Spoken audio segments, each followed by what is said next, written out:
What's good, ladies and gentlemen, to YouTube? JDaisy here with the JDaisy Gaming Channel, here with a not gonna be nice video. I say that because today's video is on PlayerUnknown's Battlegrounds. One of the worstly long names of any game we have yet reviewed. And the entire YouTube and internet community is kind of blowing up with this game, and I'm very confused why.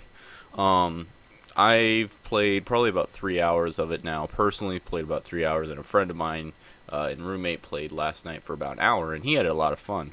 It was one of the first PC games he's played since RuneScape, so that was kind of interesting. But my experience with it has been very... I don't know why. Let's get right into it. So the price point is $30 US dollars to get into it. Already, I feel like that's a lot, because you already have H1Z1 and DaisY are already both out that do the exact same thing. Like the exact same thing. H1Z1 and this almost are carbon copies as far as I can tell.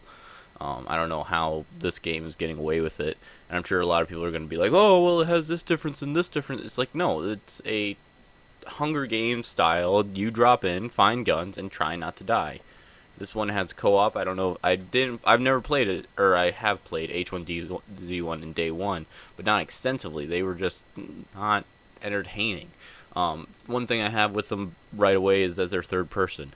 The idea that a third person shooter can be tactical, I feel is a flawed logic, because if I can see you around a wall before you can see me, it kind of defeats the purpose of it. Now, the devs and developers have stated that they are going to make a first-person only server, but that is on their back burner, and that's not what they're concerned about. And, you know, if that's where they want to take their game, that's fine. I'm not going to judge them. If this is the game they want to put out, a third-person, it is fun. Let me preface this entire review by saying it does have fun qualities. Okay, let me throw that out there. But there is just too much I really, really dislike about it to consider it a worth a buy or a good game or whatever you want to call it. I hate the lobby system. So if you play a match, you jump into it, or you open the game, you see your person, you hit play.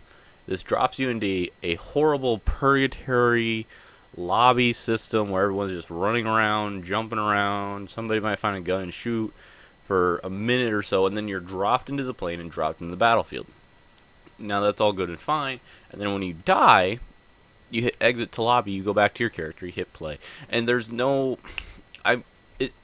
about a minute to 2-3 minutes where you're just in lobbies and loading screens, and I hate it. What they need to do is just have it so when you die, you drop into the next lobby, and then from that lobby, you can exit back out. You don't need to go to the main menu every time you die, because this game, you just die. That's the problem with these games. Half the time, you'll just be walking across the field, somebody will take a pop shot, and you'll be dead. Just like that. And now you're just disconnected. You go, well, shit, that fucking sucked. And then you drop into a lobby, and you have to wait 2 more minutes again, 3 more minutes, 5 minutes before you can play again. That's not fun. That's more waiting than you are playing. Because the second you hit the ground, the first person to find a gun, if you land next to someone, they win. It's that simple. I just don't like the loading, lobby, whatever system you want to call it. I really cannot stand it. Also, the game is majorly unoptimized. It's a PC-only game, and I understand that it's in early access, so I'm cutting it a lot of break. But I'm running into the issue where when you first land opening doors, you just either walk through them or just bounce back. I ran into running to roughly 10 frames a second when driving a vehicle. If I have my other screen going, it just is almost always at 20 frames a second, maybe 30 on a good day. I think it must be capped around 30 because that's normally where I run. Also, my computer seems to be laboring pretty hard when playing it, and I have a really good computer. I'm not gonna lie to you folks, but it's a beast of a computer, and if it's laboring to play your game, what the heck? It didn't even labor to play like fucking Witcher, and it's laboring to play this. The graphics are if you're someone that cares for graphics, you're gonna find a lot of errors with it. It's very much not meant for you to stop and look at them.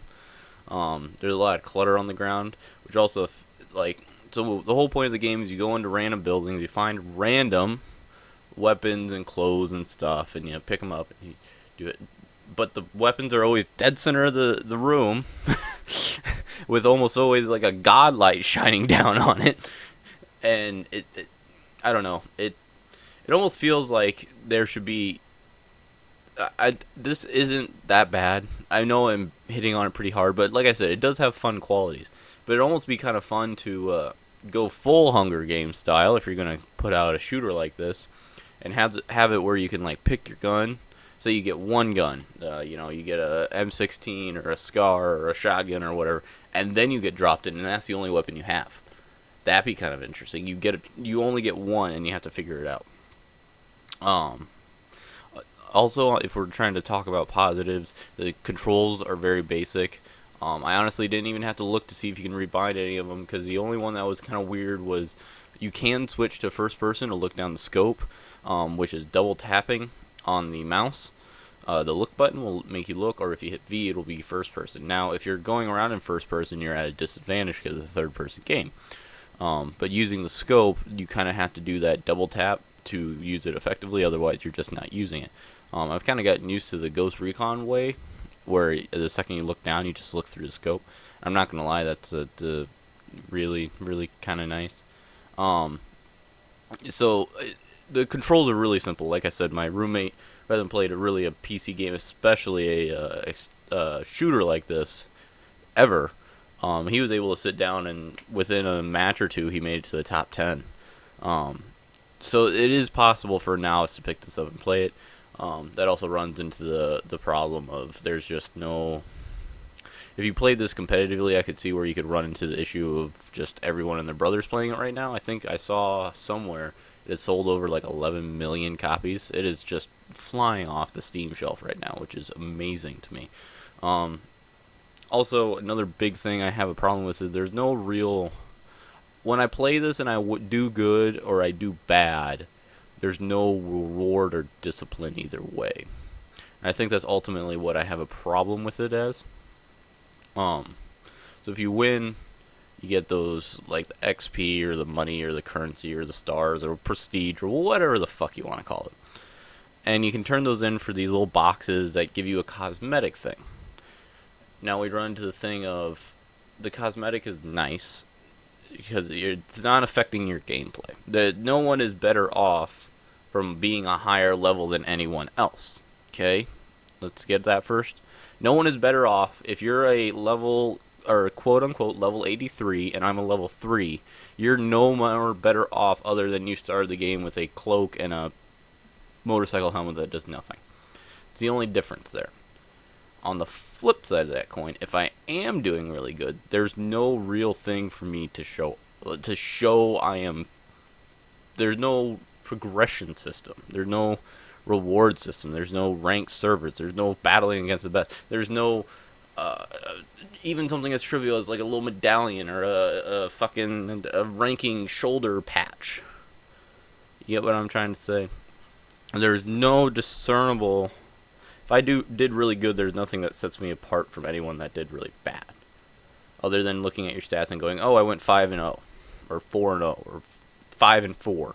There's just no reward system to playing this for a prolonged period of time, and I think that's ultimately what I have. When I have jumped in and played for a round or two, it is quite entertaining when playing it.